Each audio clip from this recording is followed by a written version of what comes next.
Texas. This is 13 Minutes to Magic Texas, an abbreviated limited series podcast about the TAOM-SAM FISM NACM Combined Convention in Arlington, Texas on August the 30th through September the 2nd, which we call Magic Texas. I am one of your hosts, Scott Wells. And I'm Daryl Allen. And I'm Eric Hogue, the Chief Operating Officer of Magic Texas and the Vice President of the Texas Association of Magicians. That's a mouthful. And I'm Dal Sanders, President of the TAOM, Texas Association of Magicians, and the co-producer of Magic Texas. And this is 60 Minutes. No. And this is Andy Rooney. Every 2 weeks, we'll bring you information, updates, and highlights from Magic Texas. Again, that's kind of the abbreviated name for all of those alphabet soup letters that we've had before. This week, we're going to actually continue discussing something that we started last week, and that is the festival that's going to be held, Magic Festival, that's going to be held over in Arlington. I remember some years ago, there was a convention, an online convention that Luis D'Amatos had put on that was like, there are 3 different years. And one year they had someone who was talking, it was kind of like little TED Talk type of things. One guy was talking about festivals in Europe. And everybody knew exactly what they were talking about. Apparently the magic festivals in particular are big in European countries, but really have not gone over very well here in the U.S. I've not seen many of them. But we're going to try something like this. So tell me, Dal, what's going on? Absolutely. Scott, my influence was the Quebec Magic Festival, and there's magic. It was surrounding FISM. Yeah, surrounding FISM, and actually, it's been going on for 20 years. Wow! So this is not a new thing in Quebec, and it's truly amazing.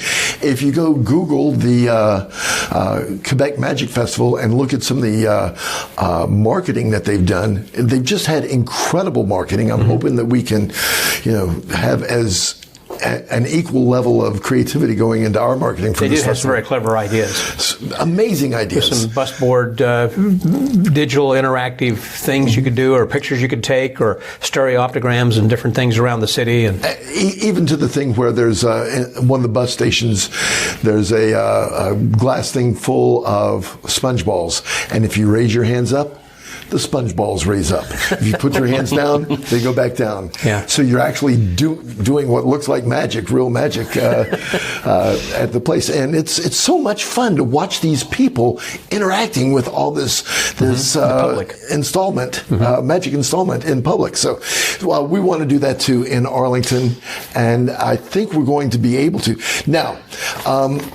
the other thing, though, is that this is, for the most part, free festivals across Quebec. And that's one thing that we wanted to do, a kind of a free festival. To do this, we had to get a partner. Now, I do an annual trade show called Party Fest here in Dallas. And just during Party Fest, a guy came in and he was talking to us, and he said, "Yeah, I'd like to hire some magicians. Who are you?" And I said, "Well, who are you with?" He said, "Well, I'm with the Arlington Parks and Recreation Department." We had already decided to have our convention in Arlington in 2024. And so we started talking. Come to find out, it's also Arlington Park and Recreation's 100th anniversary. And as we chatted, he got a kind of a smile on his face, and he said, "So how does 100 years of magic in Arlington, in the parks in Arlington, sound to you?" And I said, "It sounds like we're going to be partners with you."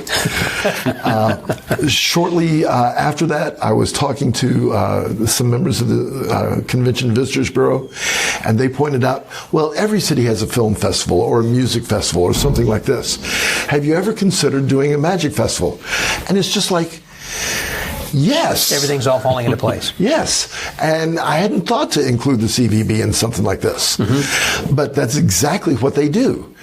They bring people into the city, the Convention and Visitors Bureau.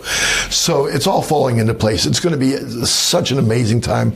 I think our first show is going to be in March, and they're going to spread out all the way through the convention. The spring and summer and into the convention.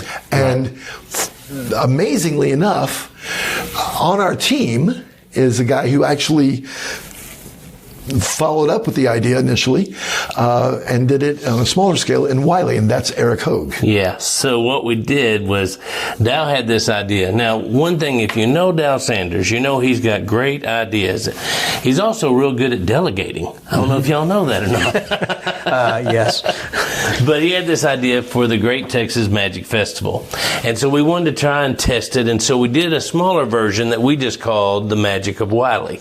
And what was going on is during the Halloween season, there had always been an event in downtown Wiley called Boo on Ballard. And I just happened to be the mayor of the town at that time and knew the folks over at the Chamber of Commerce, knew our EDC department, our Economic Development Department, the Downtown Merchant Association, basically the counterparts of what we're talking about in Arlington. So you see, folks, if I'm going to delegate, I'm going to delegate to the right person.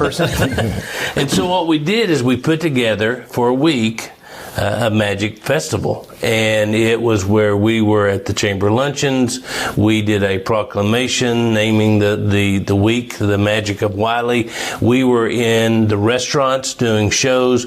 We were at an art gallery where we had displays up, and it all led up to the night that Boo on Ballard was going on, where you had about 3,500 kids in downtown Wiley getting candy, and that all led into a big gala show, a big show at the end with magicians from around literally the Metroplex in our case. We're very fortunate in the Dallas-Fort Worth area to have some phenomenal magicians like Trig Watson, the Beckers,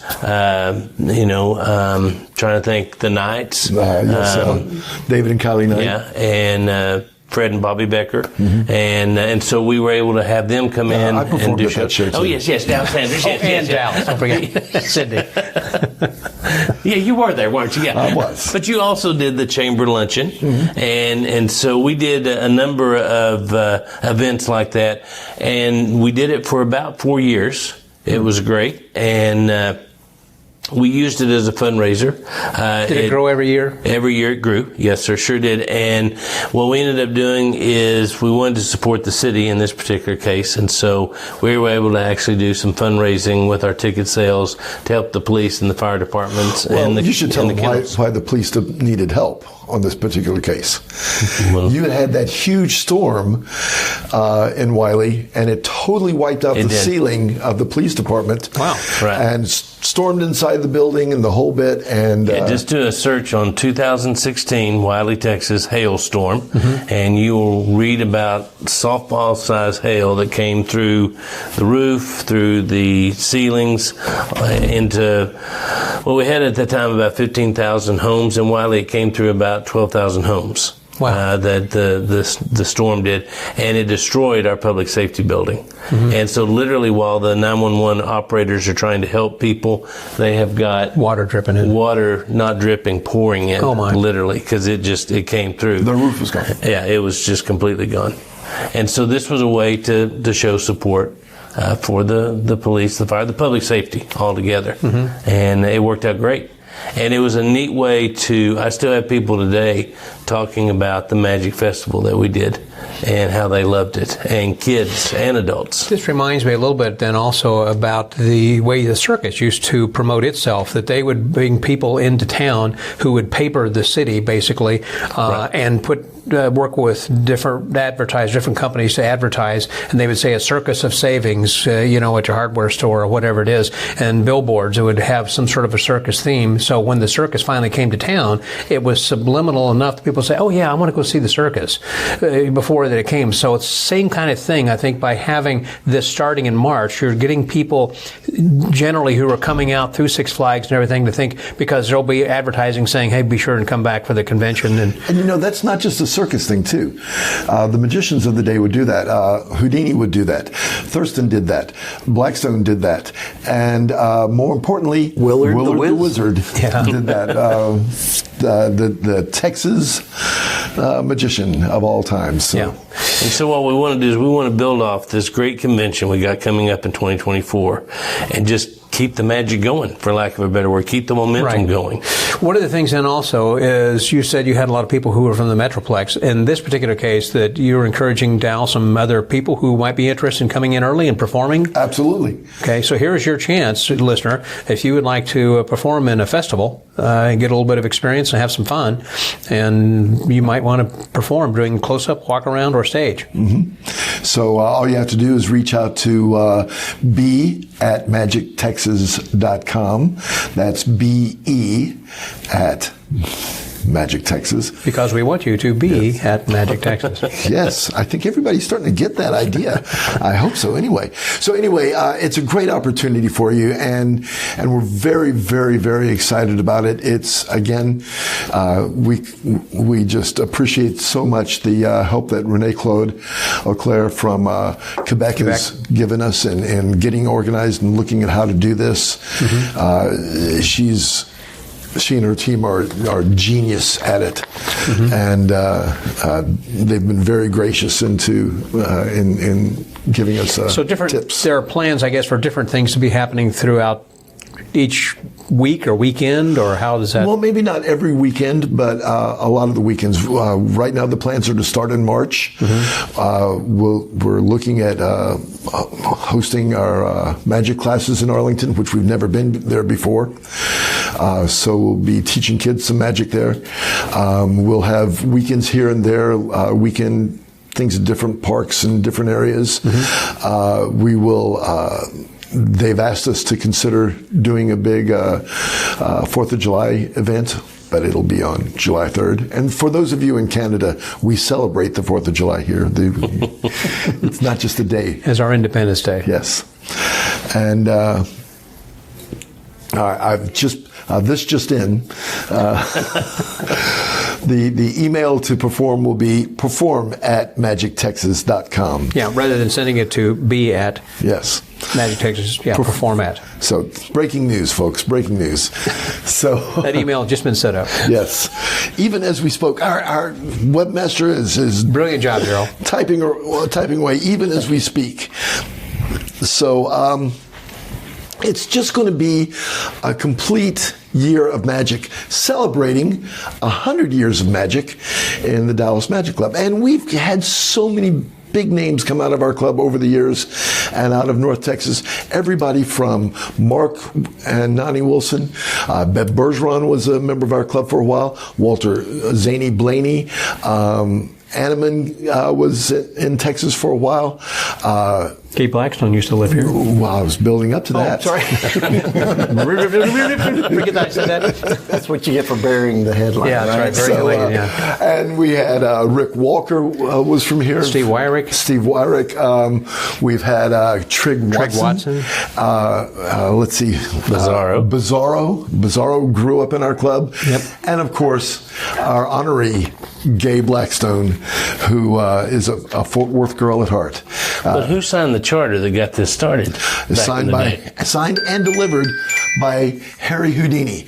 I wish I could tell you about that, but that means we're out of time. We are out of time. Again, this has been 13 minutes because it's because of the Assembly 13, which is more the sponsoring organization then as well. So until next episode, that was Dal Sanders and Eric Hogue and Daryl Allen. This is Scott Wells. Bye-bye, y'all.